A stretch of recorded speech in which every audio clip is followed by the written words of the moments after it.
comentar com você neste vídeo sobre esta impressionante vitória do Red Bull Bragantino contra o Fortaleza no Castelão.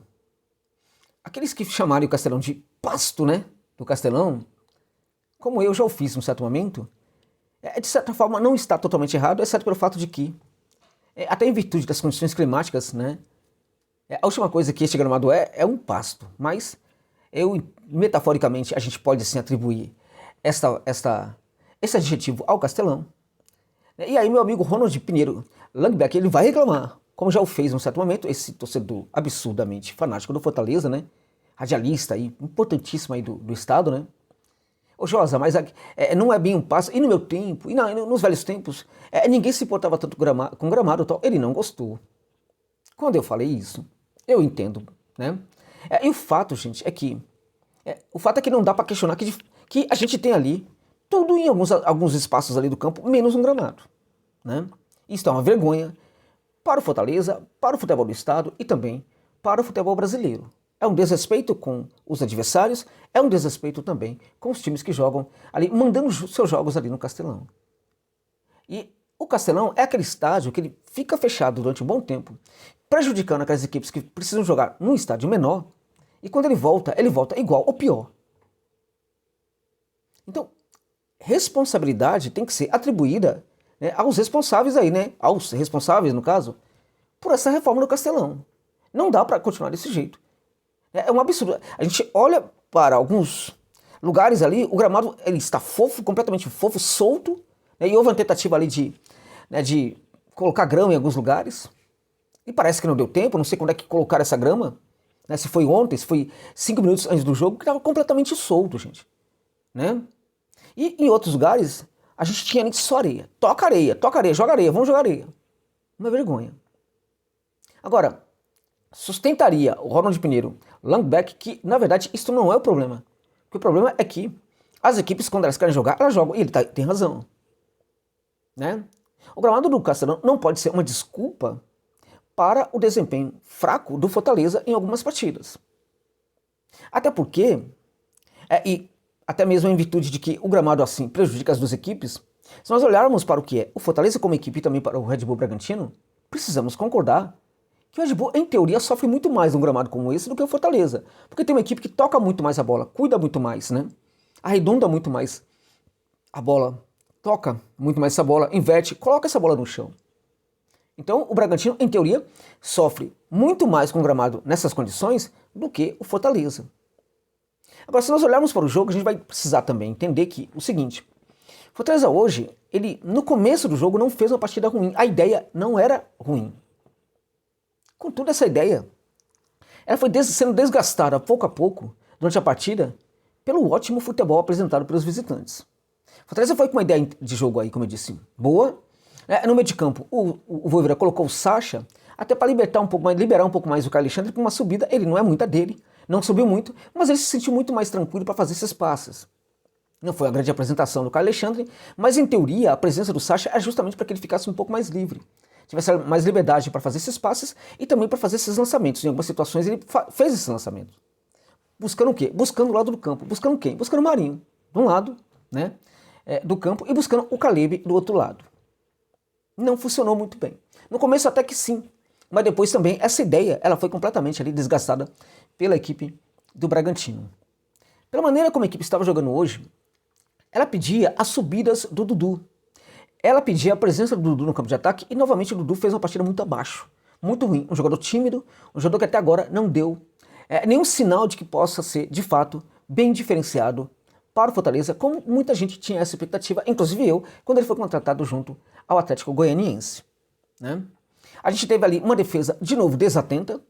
O Benevenuto sofrendo completamente, recebendo bola nas costas, recebendo ataque aos espaços feitos pelos jogadores do Bragantino, ocorria muito no costado ali do Benevenuto.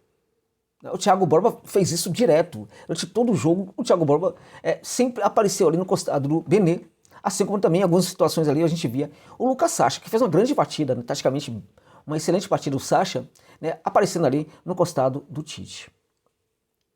O Bruno Pacheco não subindo muito, mas ali era um pouco a dele. Era um pouco a dele não subir, porque em teoria você tem o Bruno Pacheco segurando a onda e o Caleb tentando aprofundar. Né? Não funcionou, mas eu gostei da presença do Caleb, que é um jogador que precisa e deve ter, sim, mais oportunidades nessa equipe titular do Leão. Enquanto a equipe do Fortaleza teve um pouco de vida no jogo, e nestes momentos, enquanto o Caleb esteve presente, acho que ele fez uma partida bem interessante. Foi um jogador que procurou, um jogador que, na minha opinião, até sofreu um pênalti ali no primeiro tempo, né? Que o árbitro não marcou. A minha interpretação foi de que houve o pênalti, né? Mas aí teve o VAR que avaliou tal e considerou que não foi pênalti. O fato, gente, é que o Éric Ramírez começou a tomar conta do jogo, juntamente com o Matheus Fernandes, né, pelo Red Bull Bragantino. E o cara, o maestro em campo, né, o cara que tomou conta, o cara que jogou de terno, né, foi o Juninho Capixaba. Foi uma partida sublime do Juninho Capixaba. Há 6 partidas que vem acompanhando essa evolução do Juninho. E eu diria para você que hoje, no futebol brasileiro, é o jogador que mais evolui. Impressiona como ele é um jogador interessante no sentido de que todo toque que ele dá na bola é importante. É um jogador que gera verticalidade para a equipe, é um jogador que gera cadência para a equipe, é um jogador que consegue praticar ações defensivas muito boas. E ele era um jogador sempre muito interessante, mas defensivamente deixou aí um pouco a desejar, deixava um pouco a desejar. Defensivamente, hoje, ele é um jogador extremamente importante para a equipe do Bragantino. Hoje, ele fez essa ultrapassagem, se apresentou ali no campo de ataque como um ala, né? A equipe foi a campo com uma linha de 3, né? Liberando seus alas. O Juninho era um ala que em alguns momentos até entregava certa profundidade, mas ele se apresentava ao campo de ataque como um meio-campista, construindo o jogo e construindo de forma sublime também. Só que quando precisava da recomposição, impressionou, na minha opinião, o tempo que ele utilizou para essa recomposição, o time da recomposição, o momento certo para voltar para a linha defensiva, né? O momento certo para atribuir ali a qualidade para a marcação da equipe. As ações defensivas do Juninho no ataque, no meio de campo e no setor defensivo foram algo para a gente parar e pensar, né? Muito sobre o desempenho de alguns jogadores no futebol brasileiro. Poucos não conseguiram jogar de forma tão completa hoje como o Juninho Capixaba. Impressionante. Impressionante. Quando no Fortaleza estava, ele fez um bom papel, mas ele não jogou tanto como ele está jogando no Bragantino. Isso talvez tenha um pouco a ver também com o próprio comando técnico do Pedro Caixinha, né, que é um técnico que gosta de olhar para o jogador e tentar tirar o melhor dele. O Caixinha, quando ele chegou ao Bragantino, que era uma equipe com autoestima lá no chão por causa do trabalho horroroso do Barbieri, o Caixinha levantou a autoestima desse elenco, né, conversou particularmente com alguns jogadores, né, e acho que o Juninho foi muito beneficiado pela presença do Pedro Caixinha no comando do banco de reservas da equipe do Red Bull Bragantino. No jogo de hoje a gente teve um Red Bull extremamente envolvente, sabendo trabalhar no campo de defesa, sabendo ocupar muito bem, com muita relevância, o campo de ataque. No primeiro tempo o Fortaleza começa ali até fazendo algumas tentativas, rapidamente o Massa Bruta consegue tomar conta do jogo, toma conta das ações do jogo, controla o jogo, faz do Fortaleza aquilo que ele quer. O Bragantino praticamente jogou no Castelão como se estivesse jogando em Bragança Paulista, e o Fortaleza se comportou no Castelão como se estivesse atuando fora de casa.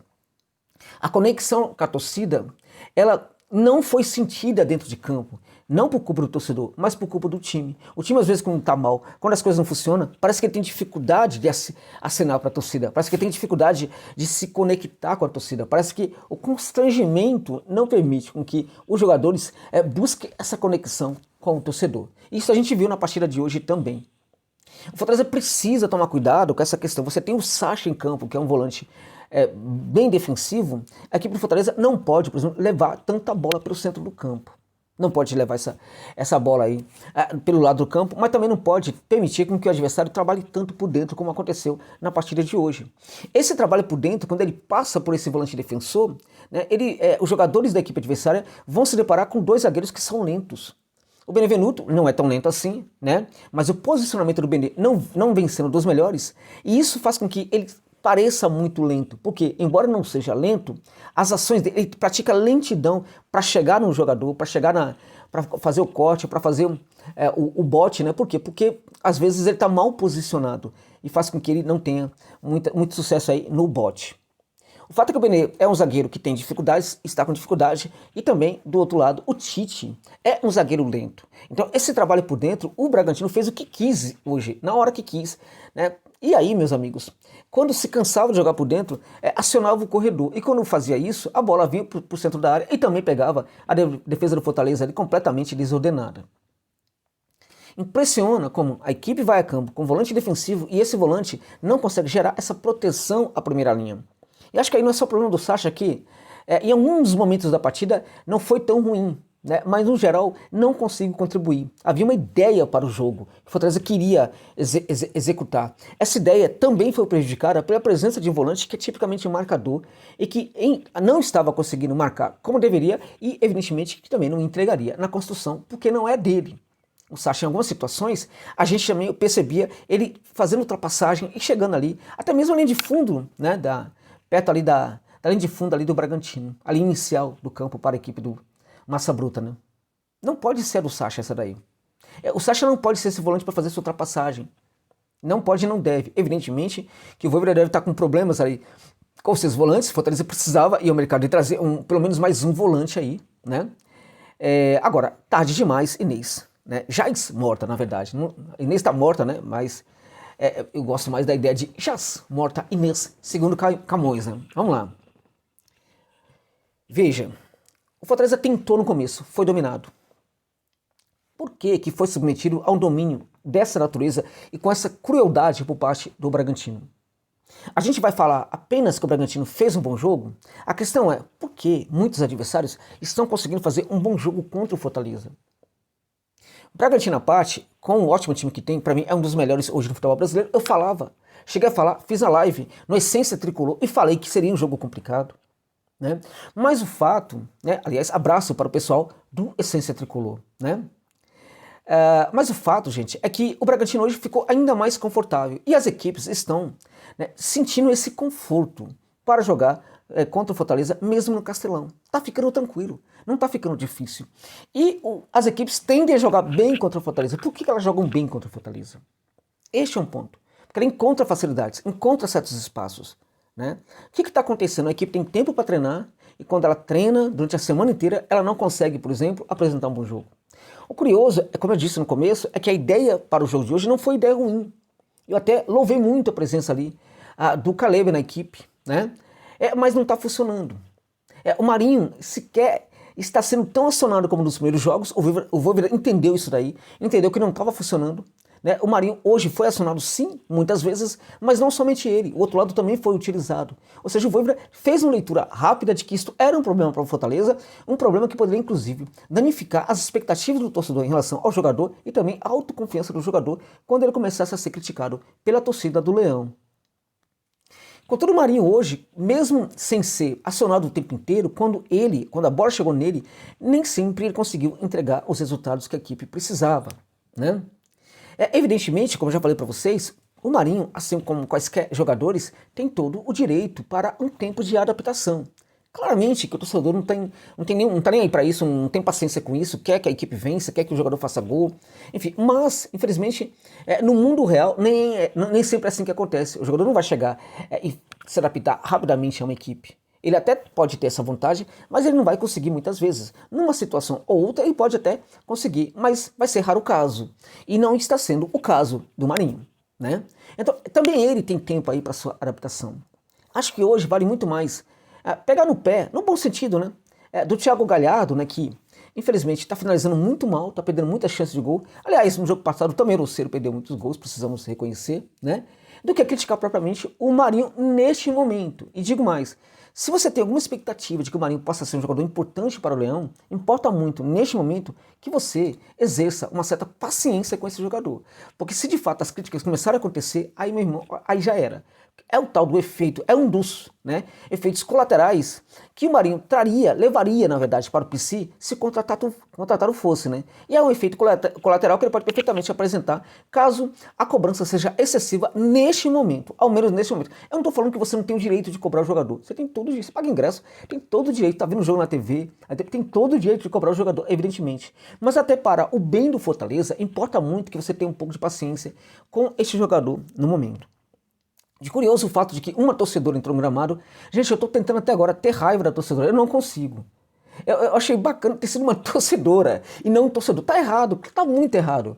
Mas eu achei bacana ter sido a torcedora e entrar ali para complementar os jogadores. E o Galhardo foi um gentleman, inclusive. Não jogou nada, mas foi um gentleman. Parabéns ao Galhardo pela atitude dele, que acho que foi legal ali com a torcedora do Fortaleza, né? Infelizmente, as ações da equipe em campo e a maneira como a equipe perdeu fez com que o Voivoda levasse ao gramado o Machuca para estrear, fazer estreia, que passou desapercebido de alguns, e também o Cauã, né? Infelizmente, esses jogadores foram jogados ali no fogo, né? E não conseguiram entregar muito do que poderia entregar, infelizmente. Foi uma estreia ali que não era o momento para a estreia do Machuca, né? Infelizmente não era, acabou dando totalmente errado isso daí. A lamentar também o fato de que o Voivoda demorou demais novamente para fazer alterações. A primeira alteração que ele faz acontece com 15 minutos e 40 segundos do segundo tempo. Enquanto o Caixinha, né, trocou todo mundo, gente, impressionante. Ele trocava e a equipe continuava jogando muito bem, né? Tem um controle total ali do vestiário e também do seu elenco. Conhece cada jogador de forma detalhada. E não tem problema com alguns jogadores, né? Todo mundo no Bragantino joga, né? E não é todo mundo. No Leão, né, que tem jogado. Bom, então é assim. Infelizmente, uma derrota dolorosa, uma derrota preocupante, Fortaleza caindo na tabela. Agora, é olhar para o Libertad. É olhar para o Libertad e para a possibilidade de conseguir essa vitória. No passado, né, o Fortaleza era aquele tipo de equipe que, depois de uma derrota dessa, poderia perfeitamente dar uma resposta no torneio da Conmebol. Neste momento, eu não sei se isso vai acontecer. E para mim, 50% de chances existem para o Fortaleza se classificar contra o Libertad e 50% de chances é para o Libertad. Só que neste jogo no Paraguai, né, eu acho que é muito provável que o Fortaleza consiga no máximo um empate. Tomara que vença, mas no máximo um empate. Né? O Libertad é favorito pelo menos para ficar com o empate ali nos seus domínios, lá no Paraguai. Vai ser um jogo complicado e neste momento é hora de olhar para frente. Eu sei que você está muito irritado, está muito chateado, mas infelizmente não dá tempo. Né? É hora de olhar para frente e esperar pela vitória contra o Libertad, vitória importante que geraria uma confiança enorme para o Leão. Porém, se perder, lá, provavelmente no Nicolas Leoz, onde o jogo deverá acontecer, se for derrotado lá no Paraguai, no Nicolas Leoz, essa derrota pode perfeitamente danificar ainda mais a autoestima da equipe. E aí a coisa pode ficar ainda mais preocupante do que já está nessa atual temporada do Leão. Tá bom, gente? É isso.